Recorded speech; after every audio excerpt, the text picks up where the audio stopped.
আসসালামু আলাইকুম, hello everyone. বন্ধুরা সাথে তোমরা কেমন আছো? আশা করি তোমরা সকলেই ভালো আছো। আলহামদুলিল্লাহ আমিও ভালো আছি। আমি আবার আপনার সামনে হাজির হলাম আর এক রেসিপি নিয়ে। আপনারা দেখতে শুনুন। প্রথমে আমি 1 কাপ ময়দা নিয়েছি। ময়দা নিয়ে লবণ দিয়েছি, অয়েল দিয়েছি। ময়েলের জন্য ভালো করে ময়েল দিয়ে নেব। দিয়ে আমি দেখুন এই যে উষ্ণ গরম পানি নিয়েছি, মানে আঙুলটা চুপিয়ে রাখতে পারবে সেইরকম উষ্ণ গরম পানি দিয়ে আমি একটা স্পুন ডো তৈরি করে নেব। অল্প অল্প করে পানি দিয়ে একটা ডো তৈরি করে নিয়েছি। নিয়ে আমি চাপা দিয়ে রেখে দেবো 10 মিনিট। 10 মিনিট পর ফিরে আসলাম বন্ধুরা। আজকে আমি একদম নরম তুলে পরোটা রেসিপি আপনাদের শেয়ার করবো, আপনারা দেখতে থাকুন। একটা ম্যাট বিছিয়ে দিলাম, দিয়ে আবার একটু ভালো করে মেখে নেবো ভালো করে। যে সকল বন্ধুরা আমার চ্যানেলে নতুন সাবস্ক্রাইব করেছে তারা সাবস্ক্রাইব করে অবশ্যই বেল আইকনটা ক্লিক করে আমার পাশে থাকুন, যাতে ইয়ামি রেসিপি সবার আগে হাজির হয়ে যায়। এবার ডো কেটে নিলাম এইভাবে। আপনারা আপনাদের মতো সাইজ করে কাটবেন। আমি আমার মতো সাইজ করে নিয়েছি, ডো তৈরি করে নিয়েছি। এর মধ্যে অয়েল দিয়ে দিলাম, দিয়ে আবার চাপা দিয়ে দেবো 10 মিনিটের জন্য। আবার একটা বাটি নিয়েছি, ওর মধ্যে 2 চামচ ময়দা নিয়েছি, নিয়ে অয়েল দিলাম, দিয়ে আমি একটা ঘনত্ব ব্যাটার তৈরি করে নেব। ফেসবুকে যে বন্ধুরা দেখতে পেজটা ফলো দিয়ে আমার পাশে থাকবেন, এইভাবে আমার পাশে থাকবেন, যাতে আমি রেসিপি সবার আগে আপনাদের কাছে পৌঁছে যায়। বেশি বেশি করে লাইক শেয়ার কমেন্ট করবেন।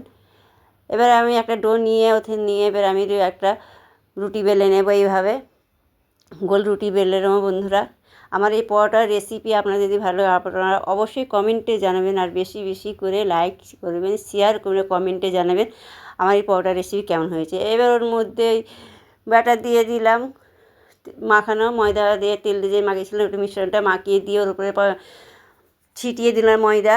ছিটিয়ে দিয়ে দেখুন বন্ধুরা, এই যে এইভাবে দেবে, তেল আর ময়দার মিশ্রণটা মাখিয়ে দেবো, দিয়ে ওর উপরে আবার ভালো করে মাখিয়ে নিতে হবে, 4 সাইডে যেন লেগে যায়। এবার ময়দা ছিটিয়ে দিয়ে এরভাবে ভাঁজ করে নেব। দেখুন বন্ধুরা, এই একইভাবে সমস্ত ভাঁজ করে নিয়েছি আমি। নিয়ে একটা বেলে দেখাচ্ছি আপনার সাথে, দেখুন এই যে এইভাবে বেলে নিতে হবে। আমি এরকম সাইজে বেলেছি, আপনারা দেখবেন ছোট বড় যেরকম পছন্দ সেরকমভাবে বেলে নেবে। আমি একটু বড় সাইজের করে বেলেছি বন্ধুরা এইভাবে। এবার গ্যাস জ্বালিয়ে প্যান বসিয়ে দিয়েছিলাম, প্যান গরম হয়ে গেছে, একটা পরোটা দিয়ে দিলাম, দিয়ে আমি এক পিঠ হয়ে উল্টে নেব, আর এক পিঠ হয়ে গেছে, উল্টে পাল্টে করে আমি অয়েল দিয়ে দেবো, দিয়ে ভালো করে লাল লাল করে ভেজে নেবো। আপনারা ঘি দিয়েও ভাজতে পারেন, আমি অয়েল দিয়ে ভাজছি। দেখুন কতটা সুন্দর হয়েছে ভাজা। আবার একটা এই একইভাবে করে উল্টে পাল্টে গোল্ডেন কালার করে আমি ভেজে নেব অয়েল দিয়ে। দেখুন বন্ধুরা, হ্যাঁ এইভাবে সমস্ত পরোটাগুলো আমি লাল লাল করে ভেজে নেব বন্ধুরা। এইভাবে বানিয়ে দেখবেন, অবশ্যই ভালো হবে।